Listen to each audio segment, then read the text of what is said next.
दोस्तों, अगर आपको मौका मिलेगा तो आप स्वर्ग जाएंगे या नरक जाएंगे?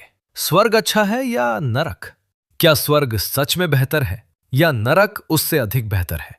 क्यों विद्वान महान ऋषि मुनि स्वर्ग से द्वेष करते हैं? क्यों वे स्वर्ग जाना पसंद नहीं करते? आखिर स्वर्ग में ऐसा क्या है जो उसे नरक से भी अधिक बुरा कहा गया है?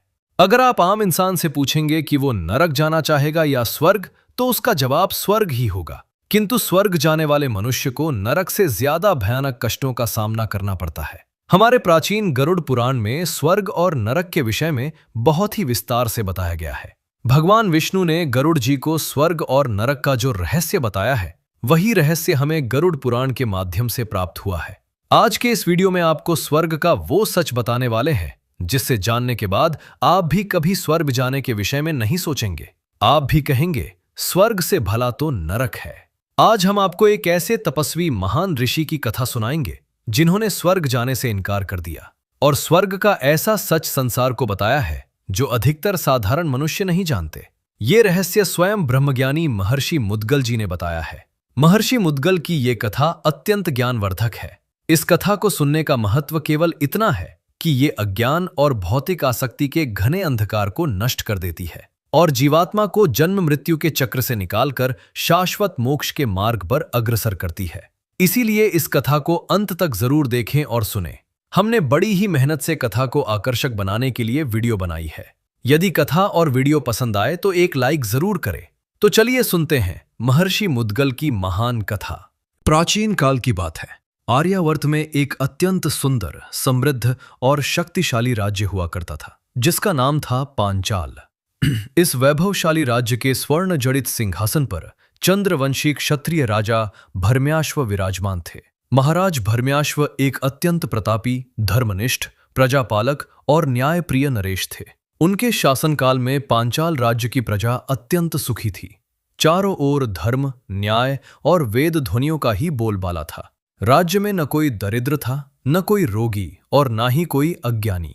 महाराज भर्म्याश्व के प्रताप से संपूर्ण भूमंडल में पांचाल की कीर्ति सूर्य के प्रकाश के समान फैली हुई थी।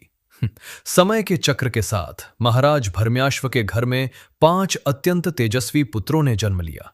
इन 5 संतानों के नाम थे मुद्गल, सृंजय, बृहदिषु, यवीनर और काम्पिल्य।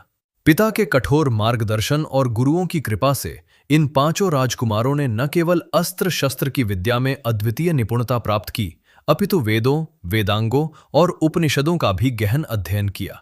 राजा भर्म्याश्व ने अपने इन 5 योग्य पुत्रों को अपने साम्राज्य की 5 रियासतों का कार्यभार सौंप दिया और इसी कारण कालांतर में यह विस्तृत प्रदेश पांचाल के नाम से विख्यात हुआ। इन 5 भाइयों में सबसे ज्येष्ठ और श्रेष्ठ थे राजकुमार मुद्गल। राजकुमार मुद्गल जन्म से ही अत्यंत विचारशील, गंभीर, दार्शनिक और अंतर्मुखी प्रवृत्ति के थे। राजकुमार मुद्गल का जीवन उन सभी विलासिताओं, ऐश्वर्य और शक्तियों से परिपूर्ण था जिनकी एक साधारण मनुष्य केवल कल्पना कर सकता है। उनका परिवार अत्यंत विशाल, शक्ति संपन्न और समाज में उच्च स्थान रखने वाला था। परंतु आत्मा जब अपने वास्तविक स्वरूप को पहचानने के लिए व्याकुल होती है तो रेशमी वस्त्र और स्वर्ण जड़ित सिंहासन भी उसे कांटों के समान चुभने लगते हैं। राजा मुद्गल के भीतर एक ऐसी वैराग्य की अग्नि प्रज्वलित हो रही थी जो बाहरी साम्राज्य से संतुष्ट नहीं थी। वे तो अंतर्मन के उस साम्राज्य को जीतना चाहते थे जहां कोई दुख, कोई भय और कोई मृत्यु नहीं है। राजमहल की सुख सुविधाएं, दास दासियों की भीड़ और सत्ता का अहंकार उनके मन को बांध न सका। उन्होंने अनुभव किया कि यह राजसी वैभव एक मृग तृष्णा है जो कभी आत्मा की प्यास नहीं बुझा सकती। वे विचार करते थे कि ये शरीर, जिसे विविध सुगंधित लेपों से सजाया जाता है, अंततः राख में मिल जाएगा। ये राज सिंहासन, जिसके लिए रक्त की नदियां बहाई जाती हैं, मृत्यु के समय यहीं छूट जाएगा। जीवन में रोग, वृद्धावस्था और मृत्यु का भय सदैव एक सर्प की भांति छाया रहता है, चाहे व्यक्ति दरिद्र हो या चक्रवर्ती सम्राट। अंततः उन्होंने राजपाट का पूर्ण रूप से त्याग कर दिया और आत्मज्ञान की खोज में निकल पड़े। उनका यह त्याग कोई सामान्य संन्यास नहीं था।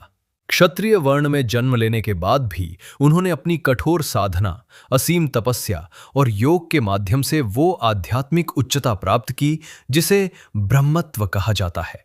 उनके इसी अभूतपूर्व रूपांतरण के कारण एक क्षत्रिय होने के बावजूद वे ब्रह्मर्षि कहलाए। वेदों के गहन ज्ञाता के रूप में उन्होंने न केवल आध्यात्मिक रहस्यों को समझा, बल्कि अपनी तपस्या से परब्रह्म के रहस्यों का भी अद्भुत ज्ञान प्राप्त किया। राजमहल के स्वर्ण शिखरों का परित्याग करने के पश्चात महर्षि मुद्गल ने अपनी परम पतिव्रता और धर्मनिष्ठ पत्नी नलायनी, जिनका इंद्रसेना भी कहा जाता था, अपने पुत्र और परिवार के अन्य सदस्यों के साथ कुरुक्षेत्र के परम पावन क्षेत्र में एक छोटी सी कुटिया का निर्माण किया। सत्य, अहिंसा और धर्म के मार्ग पर चलते हुए उन्होंने जीवन यापन के लिए जिस वृत्ति का चुनाव किया, उसे शास्त्रों में शिलोंछ वृत्ति, उंछ वृत्ति या कापोती वृत्ति कहा गया है। ये वृत्ति क्या है, इसे समझना अत्यंत आवश्यक है, क्योंकि इसी में उनके महान चरित्र का रहस्य छिपा है। शिलोंच वृत्ति का अर्थ है कि मनुष्य न तो कोई कृषि करेगा, न व्यापार करेगा और न ही किसी से भिक्षा मांगेगा।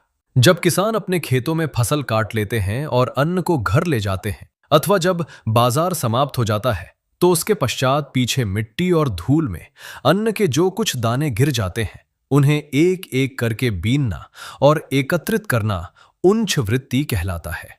जिस प्रकार एक कबूतर एक एक दाना चुग कर अपना पेट भरता है, उसी प्रकार महर्षि मुद्गल और उनका परिवार अपना जीवन यापन करते थे। इस दार्शनिक सिद्धांत के अनुसार जो वस्तु बिना मांगे प्रकृति से सहज रूप में प्राप्त होती है, वो अमृत के समान है, और जो किसी से याचना करके प्राप्त की जाती है, वो मृत के समान होती है। महर्षि मुद्गल ने आजीवन इसी अमृत पर निर्वाह करने का भीषण व्रत धारण कर लिया था। जरा कल्पना कीजिए उस दृश्य की।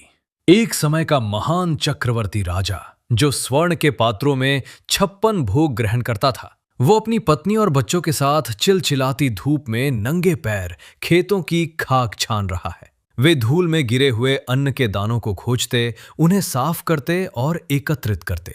ये कार्य इतना कठिन और श्रमसाध्य था कि पूरे 15 दिनों के निरंतर भयंकर परिश्रम के बाद वे केवल एक द्रोण, एक छोटा सा पात्र भर अन्न ही जुटा पाते थे। किंतु उनके त्याग की पराकाष्ठा यहीं समाप्त नहीं होती। 15 दिनों तक भूखे रहने के पश्चात जब वो एक द्रोण अन्न पकाया जाता था, तो वे उसे सीधे स्वयं नहीं ग्रहण करते थे।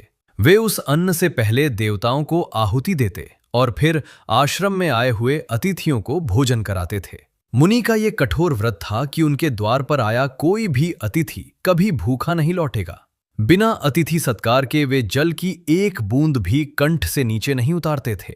भारतवर्ष को अतिथि देवो भव का जो महान और पवित्र संस्कार मिला है, वो महर्षि मुद्गल जैसे ज्ञानियों के रक्त और पसीने से ही सींचा गया है। उनका ये दान इतना शुद्ध और भावपूर्ण था कि उनके उस छोटे से अन्न के पात्र में कभी कमी नहीं आती थी। सैकड़ों ब्राह्मण और अतिथि वहां भोजन करते, फिर भी अन्न शेष रह जाता था। जब ब्रह्मांड में किसी साधक का तप, त्याग और वैराग्य अपनी चरम सीमा को स्पर्श करने लगता है, तो उसकी परीक्षा लेने के लिए स्वयं देव शक्तियां और महान ऋषियों का आगमन होता है।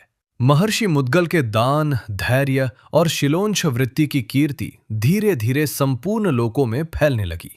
ये चर्चा जब क्रोध के अवतार कहे जाने वाले महर्षि दुर्वासा के कानों में पड़ी, तो उन्होंने इस तपस्वी की परीक्षा लेने का निश्चय किया। महर्षि दुर्वासा का नाम सुनते ही तीनों लोकों के देवता कांप उठते थे।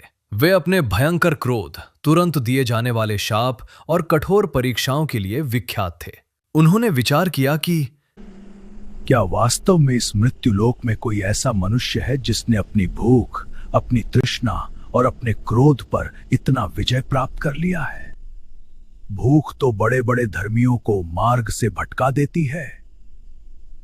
मैं स्वयं जाकर इस मुद्गल की परीक्षा लूंगा। 15 दिनों के अमानवीय श्रम और उपवास के पश्चात महर्षि मुद्गल के आश्रम में वो एक द्रोण अन्न पकाया गया। मुनि अतिथियों को भोजन कराने के पश्चात अपने परिवार के साथ भोजन ग्रहण करने ही वाले थे कि अचानक आश्रम के द्वार पर महर्षि दुर्वासा आ पहुंचे। उनका वेश अत्यंत विभत्स, डरावना और हृदय को दहला देने वाला था। उन्होंने जानबूझकर एक पागल और विक्षिप्त ऋषि का रूप धारण किया हुआ था। उनके शरीर पर एक भी वस्त्र नहीं था। वे पूर्णतः नंग धरंग थे। उनका सिर मुंडा हुआ था और उनके मुख से गंदी गंदी गालियां और अत्यंत कटु वचन निकल रहे थे। आश्रम के शांत और पवित्र वातावरण में प्रवेश करते ही दुर्वासा मुनि ने अत्यंत कर्कश और अपमानजनक स्वर में कहा, हे विप्रवर, तुम्हें भली भांति मालूम होना चाहिए कि मैं यहाँ भोजन की इच्छा से आया हूँ। मुझे भयंकर भूख लगी है, तुरंत मुझे अन्न दो। एक साधारण मनुष्य यदि 15 दिनों से भूखा हो और उसके सामने कोई नग्न गालियां बकता हुआ व्यक्ति आकर उसका भोजन छीनने का प्रयास करे तो उसका क्रोध ज्वालामुखी की तरह फट पड़ेगा। परंतु महर्षि मुद्गल की आत्मा तो परब्रह्म के उस शांत महासागर में गोते लगा रही थी, जहां मान अपमान, क्रोध और ईर्ष्या की लहरें उठती ही नहीं थी। उन्होंने दुर्वासा मुनि की गालियों, उनके नग्न वेश और उनके कटु वचनों पर कोई ध्यान नहीं दिया। मुद्गल ऋषि के मुख पर एक दिव्य, शांत और सौम्य मुस्कान थी। उन्होंने अत्यंत आदर और प्रेम से महर्षि दुर्वासा का स्वागत किया, उनके पैर धोए, पाद्य, अर्घ्य और आचमन प्रस्तुत किया और सम्मानपूर्वक उन्हें आसन पर बैठाया। इसके पश्चात 15 दिनों के कठोर परिश्रम से अर्जित वो सारा का सारा अन्न महर्षि दुर्वासा के सामने परोस दिया। महर्षि दुर्वासा कोई सामान्य अतिथि नहीं थे, वे तो परीक्षा का प्रलयंकार रूप धारण करके आए थे। उन्होंने भोजन करना आरंभ किया और देखते ही देखते वो संपूर्ण अन्न खा गए। मुद्गल ऋषि, उनकी पत्नी और उनके बच्चों के लिए अन्न का एक भी दाना शेष नहीं बचा। यदि पात्र में या भूमि पर अन्न का कोई छोटा सा अंश या जूठन गिर जाती तो संभव था कि मुद्गल ऋषि का भूखा परिवार उसे भगवान का प्रसाद समझकर ग्रहण कर लेता। परंतु परीक्षा अत्यंत कठोर थी। दुर्वासा मुनि ने उस बचे खुचे जूठे अन्न को भी उठाया और अपने नग्न शरीर पर भली भांति मल लिया, ताकि एक भी दाना किसी के खाने योग्य न बचे। ये सब करने के पश्चात उन्होंने एक बार भी धन्यवाद नहीं कहा, बल्कि उसी प्रकार गालियां देते हुए, कटु वचन बोलते हुए और अपमान करते हुए आश्रम से बाहर चले गए। 15 दिनों का भयंकर उपवास अब 1 महीने के उपवास में बदल गया था। कोई भी साधारण मनुष्य इस स्थिति में टूट जाता, परंतु मुद्गल ऋषि का परिवार पुनः उसी शांत भाव से खेतों की ओर निकल पड़ा, धूल छानने, अन्न के दाने बीनने और शिलोंछ वृत्ति का पालन करने। उनके शरीरों की हड्डियां दिखाई देने लगी, देह का तेज सूखने लगा, परंतु उनकी आंखों में सत्य की चमक और भी प्रखर हो गई। 15 दिन बाद जब फिर से एक द्रोण अन्न एकत्रित हुआ और भोजन का समय आया, तो ठीक उसी समय महर्षि दुर्वासा पुनः उसी नग्न, पागल और क्रोधी वेश में प्रकट हो गए। उन्होंने फिर से गालियां दी और सारा अन्न खा लिया। ये घटना 1 या 2 बार नहीं, बल्कि अनवरत 6 बार घटित हुई। एक पक्ष अर्थात 15 दिन के हिसाब से 6 बार का अर्थ है कि लगभग 90 दिनों तक महर्षि मुद्गल और उनके परिवार के मुख में अन्न का एक भी दाना नहीं गया। भूख, जो बड़े बड़े धर्मात्माओं का विवेक हर लेती है, जो ज्ञानियों के ज्ञान को नष्ट कर देती है, वो भूख महर्षि मुद्गल के धैर्य की चट्टान से टकराकर स्वयं चकनाचूर हो गई थी। छठी बार भी जब दुर्वासा मुनि ने सारा अन्न खाकर जूठन अपने शरीर पर मल ली, तब भी मुद्गल ऋषि के मन में रत्ती भर भी क्रोध, ईर्ष्या, दुख या चिंता का भाव नहीं था। उनका हृदय परम शांति और असीम करुणा से भरा हुआ था। छठी परीक्षा के पूर्ण होने पर महर्षि दुर्वासा का कठोर और क्रोधी आवरण पिघल गया। उनके मुख से निकलने वाले कटु वचन अचानक शांत हो गए और उनका स्वरूप एक परम ज्ञानी गुरु की भांति सौम्य और तेजोमय हो उठा। दुर्वासा मुनि मुद्गल ऋषि के इस अकल्पनीय और अलौकिक धैर्य को देखकर आश्चर्यचकित रह गए। दुर्वासा मुनि अत्यंत भावुक, गदगद और मधुर स्वर में बोले, हे महर्षि मुद्गल, तुम धन्य हो। तुम्हारा ये धैर्य और आत्मसंयम इस अनंत ब्रह्मांड में अद्वितीय है। भूख और इंद्रियों की लालसा बड़े बड़े ज्ञानियों, तपस्वियों और देवताओं का भी विवेक नष्ट कर देती है। भूख के कारण सत्यवादी भी असत्य बोलने लगते हैं और शांत मनुष्य भी क्रोधित हो जाते हैं। मैंने स्वयं इतने युगों की तपस्या के पश्चात भी अपने क्रोध पर कभी पूर्ण विजय प्राप्त नहीं की, परंतु तुमने न केवल अपनी प्राणलेवा भूख को परास्त किया है, अपितु मेरे अकारण क्रोध, उद्दंडता और अपमानजनक व्यवहार को भी अपने असीम प्रेम और शांति से जीत लिया है। तुम्हारे इस विलक्षण आत्मसंयम ने उन उच्च लोकों पर विजय प्राप्त कर ली है जहां बड़े बड़े देवता भी नहीं पहुंच सकते। मैं तुम्हें ये वरदान देता हूं कि तुम अपने इसी भौतिक शरीर के साथ स्वर्ग प्रस्थान करोगे। दुर्वासा मुनि के इन मंगलमय वचनों के पूर्ण होते ही आकाश में एक तीव्र और अलौकिक प्रकाश छा गया। दिशाएं प्रकाशित हो उठी और बादलों को चीरता हुआ देवराज इंद्र का एक भव्य, दिव्य और विशाल विमान रथ पृथ्वी की ओर उतरने लगा। ये मायावी विमान अत्यंत सुंदर हंसों और सारसों द्वारा खींचा जा रहा था, जिसमें सुरीली किंकणियां, घंटियां बंधी थीं, जो संपूर्ण वातावरण में मधुर झनकार कर रही थीं। विमान से दिव्य पुष्पों की सुगंध आ रही थी। उस दिव्य विमान से एक देवदूत उतरा। उसके वस्त्र सूर्य के समान चमक रहे थे। देवदूत ने महर्षि मुद्गल के समीप आकर उन्हें आदरपूर्वक प्रणाम किया और कहा, हे महर्षि, आपके अद्वितीय पुण्यों, आपके दान और महर्षि दुर्वासा के आशीर्वाद से आपने स्वर्गलोक को जीत लिया है। अब आपको मृत्यु, रोग या शोक का सामना नहीं करना पड़ेगा। मैं देवराज इंद्र के आदेश से आपको इसी क्षण सदेह स्वर्ग ले जाने के लिए आया हूं। कृपया इस विमान पर आरूढ़ हों और स्वर्ग के अनंत सुखों का भोग करें। कोई भी साधारण मनुष्य यदि मृत्युलोक में देवदूत को और स्वर्ग जाने वाले विमान को अपने सामने खड़ा देखे तो वो बिना एक क्षण सोचे खुशी से झूमते हुए उसमें सवार हो जाएगा। परंतु महर्षि मुद्गल की चेतना साधारण नहीं थी। वे सत्य के अन्वेषक थे। वे भौतिक सुखों की मृग तृष्णा से बहुत आगे निकल चुके थे। उन्होंने विमान में पैर रखने से पहले अपने कदम रोक लिए। उनके चेहरे पर एक गहरी, वैराग्यपूर्ण और अविचलित शांति थी। उन्होंने देवदूत को संबोधित करते हुए अत्यंत विनम्रता किंतु तार्किक दृढ़ता से पूछा, हे देवदूत, मेरा आपको प्रणाम है। आप प्रसन्नता से पधारे, परंतु आप मुझे जिस स्वर्ग में ले जाना चाहते हैं, कृपया मुझे उस लोक के गुण और दोषों के बारे में विस्तार से बताएं। वहां का सुख कैसा है और उस लोक में क्या कमियां हैं? वहां रहने वालों को क्या लाभ होता है और क्या हानि?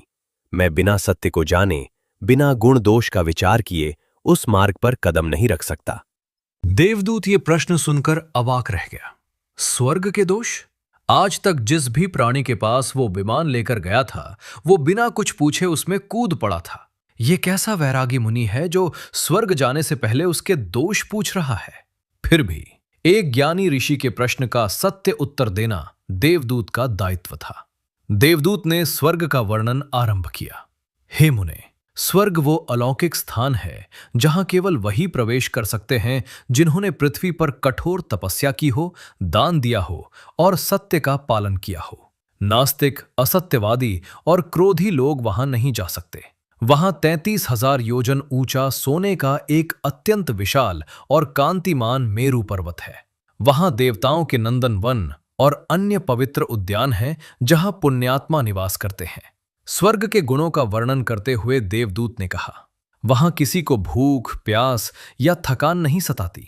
वहां न कोई बूढ़ा होता है, न कोई बीमार पड़ता है और न ही किसी को गर्मी या सर्दी का कष्ट होता है। स्वर्गवासियों के शरीर माता पिता के रजवीर्य से उत्पन्न नहीं होते, बल्कि वे शुद्ध तेज, प्रकाश और पुण्यों से निर्मित होते हैं। उनके शरीर से कभी पसीना नहीं निकलता, मल मूत्र का अभाव होता है और न ही कोई दुर्गंध आती है। उनके वस्त्रों में कभी मैल नहीं बैठता। उनके गलों में पड़ी दिव्य पुष्पों की मालाएं कभी नहीं कुम्हलाती और वे सदैव मनमोहक दिव्य सुगंध बिखेरती रहती हैं। वहां कोई शोक, कोई रुदन या कोई घृणा योग्य वस्तु नहीं है। वहां सब ओर गंधर्वों का मधुर संगीत गूंजता रहता है और अप्सराओं का नृत्य होता है। देवदूत ने बताया कि स्वर्ग के भी कई स्तर हैं जहां साध्य, विश्वदेव तथा ऋभु नामक देवता निवास करते हैं। ऋभु देवता इतने उच्च हैं कि उन्हें जीवित रहने के लिए आहुति या अमृत पीने की भी आवश्यकता नहीं होती। उनका कोई विशेष आकार नहीं है। वे पूर्णतः सुख स्वरूप हैं। ऐसे परम सुख और ऐश्वर्य से पूर्ण उस स्वर्ग में, हे महर्षि, आपके लिए स्थान सुरक्षित है। देवदूत का ये मोहक और लुभावना वर्णन सुनकर भी महर्षि मुद्गल की आंखों में आसक्ति या लोभ की कोई चमक नहीं उठी। वे शांत भाव से बोले, हे देवदूत, आपने स्वर्ग के गुणों का तो अत्यंत मनोहारी और विस्तृत वर्णन किया, परंतु इस सृष्टि में जहां गुण होते हैं वहां दोष भी अवश्य होते हैं। सत्य को पूर्ण रूप से उद्घाटित करें। मुझे स्वर्ग के वे भयानक दोष भी बताएं जो इस चमक दमक के पीछे छिपे हैं। देवदूत ने एक गहरी श्वास ली और वो रहस्य खोला जो स्वर्ग की चमक के पीछे छिपा हुआ सबसे बड़ा अंधकार है। देवदूत ने अत्यंत गंभीर स्वर में कहा, हे ऋषि, आपने सत्य पूछा है तो मैं स्वर्ग का सबसे बड़ा दोष आपको बताता हूं। स्वर्ग का सबसे बड़ा दोष यह है कि वहां कोई नया कर्म नहीं किया जा सकता। स्वर्ग केवल एक भोग भूमि है, कर्म भूमि नहीं। वहां न तो पाप होता है और न ही नया पुण्य अर्जित किया जा सकता है। पृथ्वी पर किए गए पुण्य कर्मों की पूंजी के आधार पर ही आपको स्वर्ग मिलता है। स्वर्ग में बिताया गया हर सुख का क्षण, हर आनंद आपके संचित पुण्यों को क्षीण करता रहता है।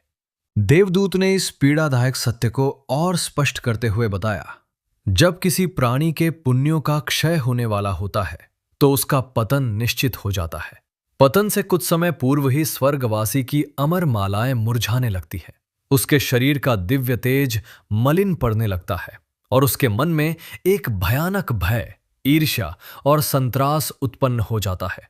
जब उसे यह ज्ञात होता है कि अब उसे इस असीम सुख से बेदखल कर वापस पृथ्वी पर मृत्युलोक में फेंक दिया जाएगा, जहां उसे पुनः जन्म और मृत्यु के चक्र में फंसना होगा, गर्भ का कष्ट सहना होगा, तो वो दुख अत्यंत असहनीय होता है। पतन के समय का पश्चाताप और दुख स्वर्ग के संपूर्ण सुखों को जलाकर राख कर देता है। देवदूत ने दूसरा दोष बताते हुए कहा, वहां रहने वालों के मन में ईर्ष्या उत्पन्न होती है।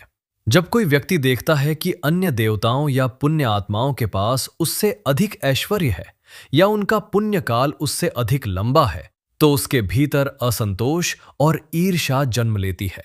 ये सुनकर महर्षि मुद्गल का मुखमंडल ज्ञान के परम प्रकाश से दमक उठा।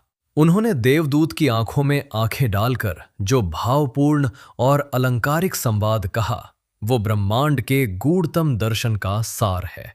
महर्षि अत्यंत ओजस्वी स्वर में बोले, जिस स्थान पर पुण्य क्षीण होने का भय हो, जहां ईर्ष्या और पतन का डर हो, वह स्थान मेरे लिए सर्वथा त्याज्य है। मैं उस स्थान की कामना नहीं करता जो अनित्य हो। महर्षि ने आगे कहा, ओहो, पतन के समय स्वर्गवासियों को जो भयंकर दुख और पश्चाताप होता होगा, वह तो नरक की यातनाओं से भी अधिक पीड़ादायक होगा। इससे अच्छा तो नरक है। यहां आकर वह महान दार्शनिक सिद्धांत उभरता है कि ज्ञानी ऋषि मुनियों की दृष्टि में स्वर्ग से भला नरक क्यों है। इसे समझने के लिए हमें कर्म के सिद्धांत को गहराई से समझना होगा। नरक में जीवात्मा अपने द्वारा किए गए पापों का दंड भोगती है। नरक में बिताया गया हर क्षण, हर यातना और हर पीड़ा आत्मा के पापों को क्षीण करती है। पापों का क्षय होने के बाद जीवात्मा पवित्र होती है और उसकी ऊर्ध्व गति ऊपर की ओर उठना निश्चित होती है। इसके विपरीत स्वर्ग में जीवात्मा अपने द्वारा किए गए पुण्यों का उपभोग करती है। स्वर्ग में बिताया गया हर सुख का क्षण उसके पुण्यों को नष्ट करता है और जब पुण्य समाप्त हो जाते हैं तो उसकी अधोगति नीचे गिरना निश्चित होती है। नरक में पतन के बाद उत्थान की आशा है, पापों से शुद्धि है, जबकि स्वर्ग में उत्थान के बाद एक भयानक पतन का भय है। जहां पल पल पुण्य क्षीण होने का भय हो, जहां ईर्ष्या हो, वह स्थान भले ही सोने का क्यों न हो, एक ज्ञानी और मुक्त आत्मा के लिए वह किसी अंधकारमय कारागार से कम नहीं है। महर्षि मुद्गल ने देवदूत से स्पष्ट शब्दों में कहा, हे देवदूत, मुझे ऐसा नश्वर स्वर्ग नहीं चाहिए। मैं अब केवल उसी परम स्थान का अनुसंधान करूंगा जहां जाने के बाद न कोई व्यथा हो, न कोई शोक हो और जहां से कभी लौटकर वापस इस मृत्युलोक में न आना पड़े। मेरा गंतव्य वह शाश्वत पर ब्रह्म है जो जन्म, मृत्यु, पुण्य, पाप और स्वर्ग नरक के इन मायावी द्वंद्वों से परे है। मोक्ष प्राप्त करना ही मेरे जीवन का अंतिम उद्देश्य है। महर्षि मुद्गल के इन वैराग्यपूर्ण और परम सत्य से ओतप्रोत वचनों को सुनकर देवदूत नतमस्तक हो गया। उसने समझ लिया कि ये आत्मा स्वर्ग के तुच्छ प्रलोभनों से बहुत ऊपर उठ चुकी है। देवदूत ने ऋषि को आदरपूर्वक प्रणाम किया, अपने उस दिव्य विमान को वापस मोड़ा और अकेले ही स्वर्गलोक की ओर लौट गया। देवदूत के जाने के पश्चात धर्मात्मा मुनि ने अपना जीवन पहले से भी अधिक संयमित कर लिया। उन्होंने स्वयं को पूर्ववत शिलोंछ वृत्ति में लगा दिया। उन्होंने शम, मन का निग्रह, दम, इंद्रियों का निग्रह, लोभ, क्रोध, मोह और द्रोह से मुक्त होकर ध्यान योग का कठोरता से पालन किया। उन्होंने अपनी चेतना को उस बिंदु पर केंद्रित किया जहां न भूख थी, न प्यास, न स्वर्ग की चाह थी और न ही नरक का भय था। आत्मशुद्धि, वैराग्य और ज्ञान योग के माध्यम से उनकी बुद्धि ने पर ब्रह्म का साक्षात अनुभव कर लिया। अंततः अपने भौतिक शरीर का त्याग कर महर्षि मुद्गल उस परम शांति, उस मोक्ष निर्वाण को प्राप्त हुए जहां से कभी कोई पतन नहीं होता।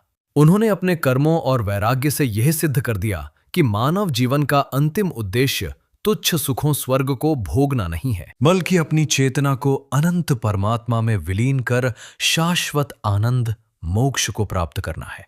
दोस्तों, इस ज्ञानवर्धक और रहस्यमयी कथा ने हमें यह सिखाया है कि सांसारिक सुख और यहां तक कि स्वर्ग के सुख भी नश्वर है। यदि ये अद्भुत ज्ञान और महर्षि मुद्गल का असीम वैराग्य आपके हृदय को स्पर्श कर गया हो तो इस परम सत्य को ब्रह्मांड के प्रत्येक कोने तक पहुंचाने में अपना योगदान दें। इस वीडियो को लाइक करें, अपने मित्रों और परिजनों के साथ साझा करें ताकि वे भी स्वर्ग और नरक के इस मायावी चक्र के वास्तविक स्वरूप को समझ सकें और अपने जीवन को सही दिशा दे सकें। अपनी अंतरात्मा की भावना, धर्म के प्रति अपनी निष्ठा और श्रद्धा को व्यक्त करने के लिए नीचे कमेंट बॉक्स में जरूर लिखें। जय यमराज, जय श्री हरि विष्णु।